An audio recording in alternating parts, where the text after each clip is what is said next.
সিলেটের একমাত্র মেডিকেল হাসপাতাল হচ্ছে জালালাবাদ রাগিব রাবেয়া মেডিকেল কলেজ ও হাসপাতাল। এখানে সরকারির পরপরই সবচেয়ে ভালো মানের চিকিৎসা দেওয়া হয় নিঃসন্দেহে, এবং ফিটাও অত্যন্ত কম, সরকারির চেয়ে সামান্য টাকা বেশি।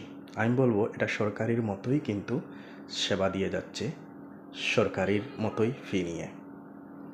কিন্তু মানুষ হয়রানির শিকার হচ্ছে কাউন্টারে এসে, কারণ কাউন্টারে নিয়োগ দেওয়া হয়েছে একদল অযোগ্য কম্পিউটার অপারেটর, যারা কিবোর্ড দেখে দেখে টাইপ করে। উচিত ছিল এখানে যোগ্য মানুষ নিয়োগ দেওয়া, যারা কিবোর্ড না দেখে ফাস্টলি টাইপ করতে পারে এবং দ্রুত সার্ভিস দিতে পারে।